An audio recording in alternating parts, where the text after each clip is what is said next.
Siddhartha chez les Samanas. Siddhartha médite et réfléchit. Puis un jour, dans sa ville passent trois Samanas, trois ascètes. Comme Bouddha, il décida de les suivre et de devenir Samana lui-même. Sa décision était prise. Son ami Govinda lui demanda si son père le laisserait faire. Il alla donc trouver son père. Si tu le permets, père, je suis venu te dire que je désire quitter la maison demain pour aller rejoindre les ascètes. Puisse mon père ne pas s'opposer à mon projet. Longtemps, le brahmane garda le silence, si longtemps que par la petite fenêtre on vit les étoiles s'allumer et changer de forme avant que le silence ne prît fin.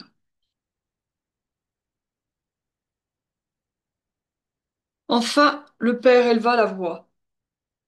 Il ne convient pas à un brahmane de prononcer des paroles de violence et de colère, mais l'indignation agite mon cœur. Que je n'entende pas de ta bouche exprimer une seconde fois ce désir. Le brahmane se leva lentement, mais Siddhartha restait toujours à la même place, debout, les bras croisés, silencieux. Qu'est-ce que tu attends? Dit le brahmane.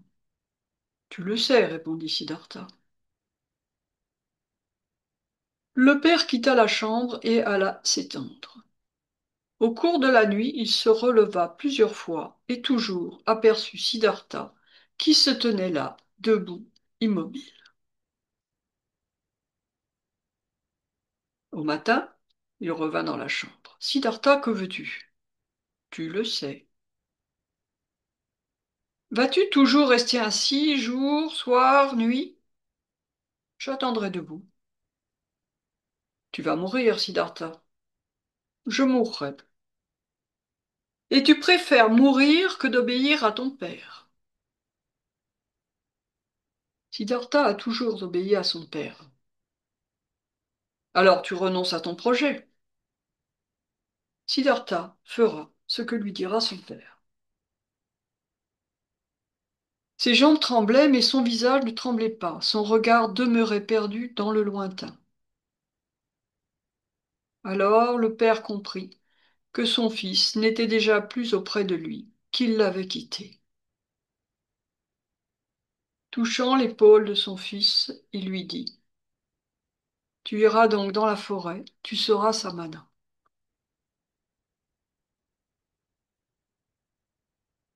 Siddhartha chancela lorsqu'il essaya de se mouvoir, mais força ses membres à lui obéir, s'inclina devant son père et alla embrasser sa mère. Au premier rayon du soleil, il rejoignit une ombre qui l'attendait, c'était son ami Govinda. Tu viens? Lui demanda Siddhartha. Je viens, dit Govinda.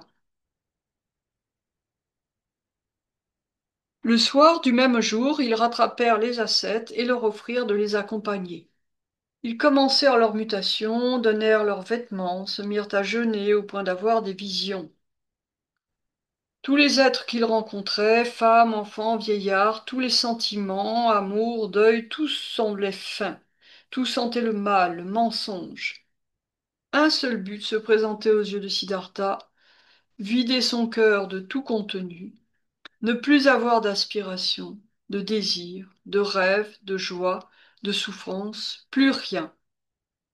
Quand le moi sous toutes ses formes sera vaincu, se disait-il, quand toutes les passions et tentations se seront tues, alors se produira le grand prodige, le réveil de l'être intérieur et mystérieux qui vit en moi et qui ne sera plus moi.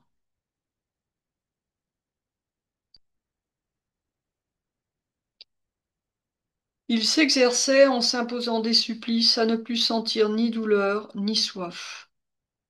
Sans mot dire, il s'enfonçait dans les broussailles d'épines. Il s'appliquait à diminuer son souffle, à réduire les battements de son cœur à presque rien. Grâce à l'enseignement du plus vieux Samana, il pratiquait la méditation jusqu'à sortir de son corps et s'identifier à l'oiseau qui passe ou tout autre animal. 1000 fois il s'échappa de son moi sous des formes différentes, et chaque fois au réveil, son moi revenait. Il tuait les désirs, et les désirs renaissaient toujours. Un jour, il interrogea son ami. Govinda, crois-tu que nous ayons fait des progrès? Govinda répondit.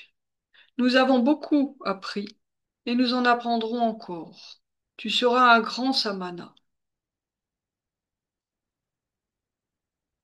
Siddhartha le détrompa. Il me semble que non. Ce que j'ai appris jusqu'à ce jour auprès des samanas, j'aurais pu l'apprendre plus vite et avec moins de peine dans les cabarets, parmi les filles de joie, les charretiers et les joueurs de dés. Govinda, pensant qu'il se moquait de lui, mais comment aurais pu apprendre à méditer, retenir ta respiration, à être insensible à la douleur, à supporter la faim auprès de ces misérables?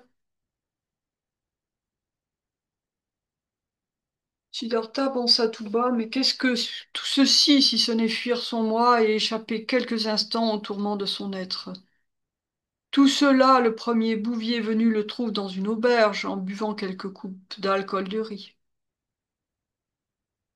Alors il s'oublie lui-même et ne sent plus les douleurs de la vie.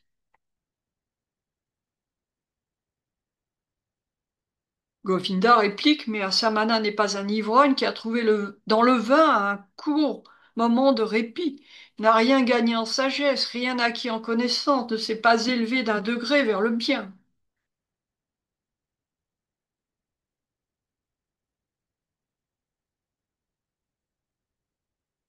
Siddhartha sourit. Je l'ignore, mais moi, Siddhartha, dans mes pratiques et mes méditations, je n'ai eu que de brefs instants de torpeur.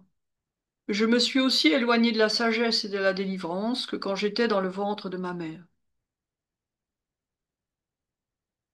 D'en plus, il semble que même le plus âgé des samanas n'a pas encore atteint le nirvana.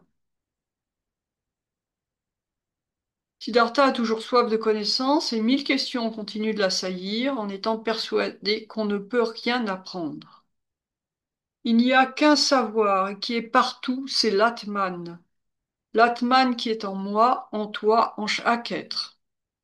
Et voilà pourquoi je commence à croire qu'il n'est pas de plus grand ennemi du vrai savoir que de vouloir savoir à tout prix, d'apprendre.